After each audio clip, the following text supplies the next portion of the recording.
The value of big data is what excites most organizations, governments, and businesses. Many of the ways in which big data are generated make information available that can be used to assess their effectiveness.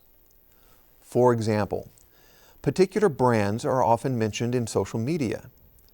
URL links to products, services, and websites are often embedded in social media, emails, Facebook sites, and so forth. There are software tools available for capturing information on how often some particular brand is searched for, how often certain words occur in the Twitterverse, and software is even beginning to hone in on identifying visual images, both in terms of the content but also the location.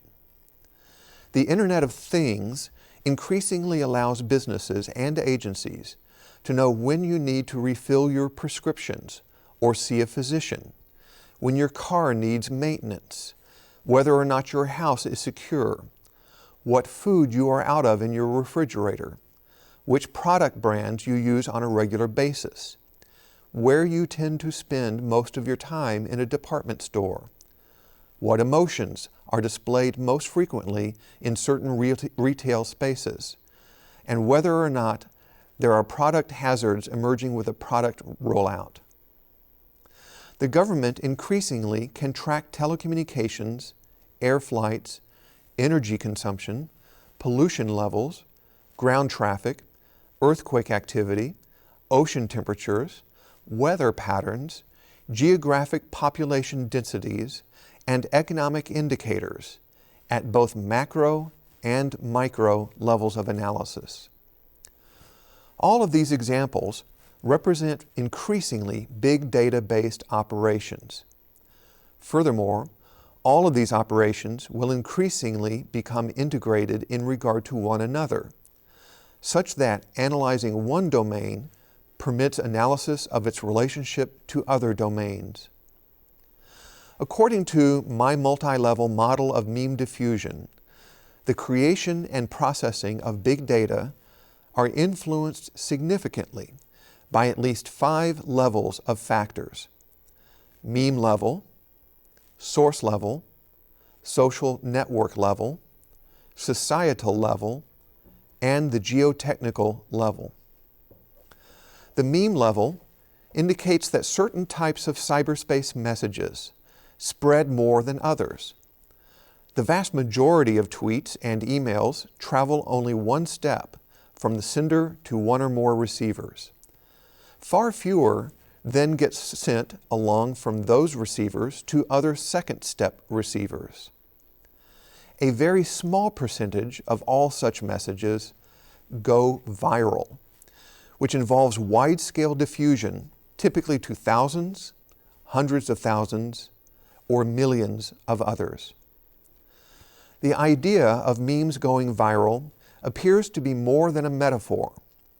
There is evidence that the mood and language of tweets and Facebook posts can alter the mood of receivers, and information about your social media peers voting increases voter turnout in an election.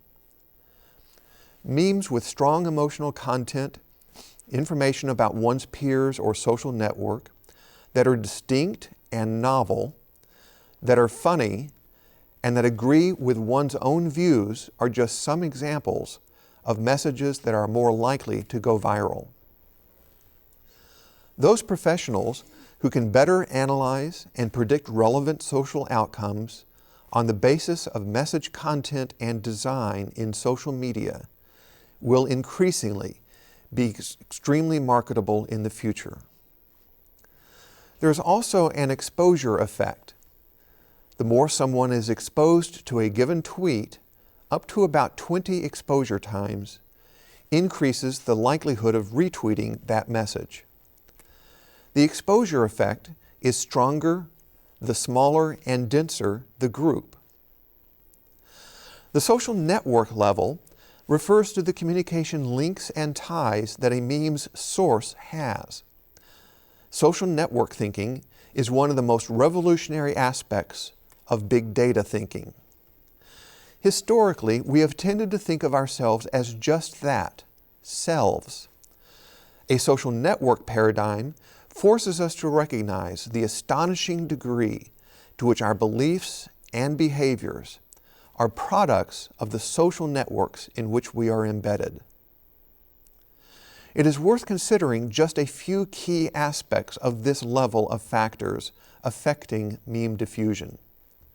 Perhaps the two most important aspects of social network effects in comprehending human behavior are the small world phenomenon and homophily. The small world phenomenon refers to the idea often called 6 degrees of separation. The idea is that you probably know someone who knows someone who knows someone famous. Each step in this process is a link or a step away from knowing the other famous person. Despite a world population of 7 billion people, research shows that the average person today is 4 to 6 degrees away from anyone else in the world. This is perhaps all the more amazing given a particular constraint on this small world phenomenon called Dunbar's number. Dunbar's number speculates that the limit for a functional human social network size is between 100 and 200 individuals, but pragmatically may tend to reach its limits at around 80. Thus, even though our immediate close social networks are relatively small, we are able to make the entire world small in effect by the degree to which we are all indirectly interconnected. Homophily refers to similarity. Similarity can be identified on a variety of levels, including racial, cultural, age, gender, socioeconomic status, attractiveness, and so on. Decades of research demonstrate that in general, similarity attracts. People who are more similar tend to be more likely to establish interpersonal relationships and influence, and because they are more likely to coalesce geospatially, they are more likely to experience social influence. These distinct modes of influence can now be differentiated. As globalization and populations increase in size, there is the potential for geospatial enclaves to emerge and become self-reinforcing, actually increasing the diversity and decreasing the homogeneity in a culture. Such enclaves increase interpersonal influence through direct interaction among homophilous individuals, and increase social influence by demonstrating what one's neighbors are doing. People are more likely to do things when they perceive their neighbors or social network members are doing those things. Generally speaking, messages diffuse faster and more broadly within social networks that are highly homophilous. Highly homophilous networks often result in what is known as echo chambers, which are relatively insular circles of people who have similar attitudes and tend to only share information that is consistent with their collective viewpoints.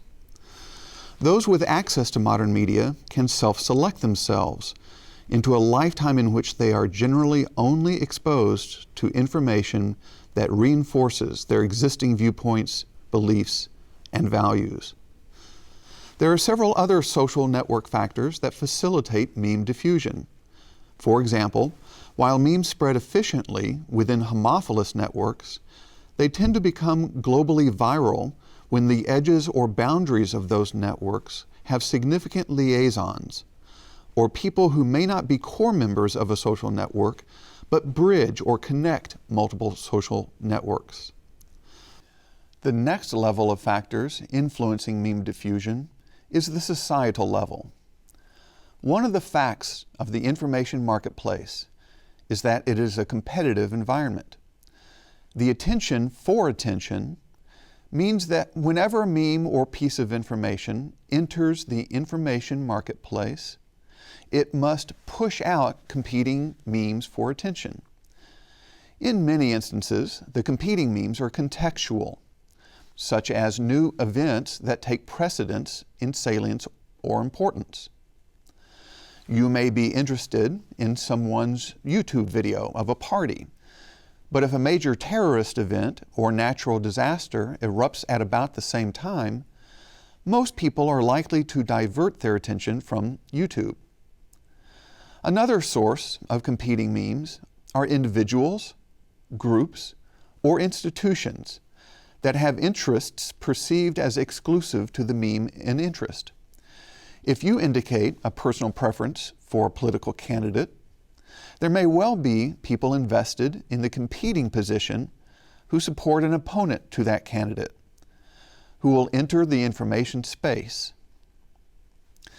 These contextual and invested counterframes represent forms of information that often cause disinterest in a given meme, and are one of the reasons that most memes only travel 1 or 2 steps in the information flow. The final level of meme diffusion is the geotechnical level. The geotechnical level represents factors in the physical, geospatial, and technological context that influence meme diffusion. For example, even though modern media are often thought to have produced the death of distance, research is clear that people still are far more likely to establish communication links and relationships with people who are geospatially proximal to them. People are far more likely to tweet to people who are in their own time zone than to people outside their time zone. People in communities with greater bandwidth, with sufficient prosperity to support cross-platform communication technologies, such as smartphones and computers, are more likely to be able to spread both simple and complex forms of information, such as video. There are many potential indicators that meme diffusion is successful or effective. As suggested before, the simplest measure is probably popularity, which is simply the number of eyes that have seen or ears that have heard a message at least once. Velocity is a measure of how quickly a given number of people have seen or heard a message. Longevity is how long a message or message theme continues to hang around and continue to be circulated. Fecundity refers to the number of spin-offs or variations that there are of a given message. Some memes get constantly modified, often using a given image, but changing the caption or affixing different audio to a given video image. Finally, there are any number of context-specific measures that might be appropriate to any particular message campaign, such as sales, income generated, votes event participation, and name recognition. Finally, it is important to point out that there are at least 3 basic forms of meme diffusion influences. First, there are instances in which some event in the world generates buzz in cyberspace. For example, a bystander's video of police violence against a citizen may generate enormous and rapid diffusion of cyberspace activity and the communication of memes. This can be considered an evamemic episode in which an event produces memes. This same video then leads some people to begin a campaign of social protest through their own activism. Such social activism campaigns may then influence others to show up at a given time and place to engage in protests. This would represent an etamemic episode in which memes create real-world events. To the extent that these types of episodes then tend to feed off of one another, it becomes a polymemic episode, which is a kind of event that appears to be increasingly common in a world infused with communication media. Big data are to a large extent an accident of a digital and technological age. When people's lives are increasingly intertwined with technologies that operate according to ones and zeros, it is inevitable that people would begin to look at those ones and zeros and realize that there is tremendous potential for monetizing and capitalizing on the value of such information. In a complex global village, especially as the anticipated Internet of Things continues to evolve, big data will reveal answers to questions that could barely have been contemplated only a decade or two ago. According to one estimate in the U.S., the starting average salary for professionals with big data expertise and in-demand skills is almost $125,000. To summarize, across most of human history, a lack of information about the nature of risks and threats in our environment was the greatest challenge to surviving and thriving. Today, one of the greatest challenges is an excess of information. The challenge does not lie in the availability of information, but in how to find, interpret, and use right information to assist decision-making. There are over 3 billion Internet users, over 1 billion active Facebook users, over 1 billion Google Plus users, over 200 billion emails are sent annually, and 2.5 billion searches are performed each day. Over 2 million daily blog posts, and over 500 million daily tweets. By one estimate, fully 90% of all the data in the world has been generated over the last 2 years. The digital universe is doubling in size every 2 years. Unleashing open data in healthcare has the potential to produce $3 trillion in annual global economic value. The International Data Corporation forecasts the market for big data services and technology growing 23% over the 2014 to 2019 period, amounting to $48.6 billion in 2019. There are developments occurring in text analytics, audio analytics, and video analytics, and these developments capitalize on both the raw data as well as the metadata of such data sources. These are the early days of the big data revolution. The potential for reaping value from big data still remains largely unclaimed.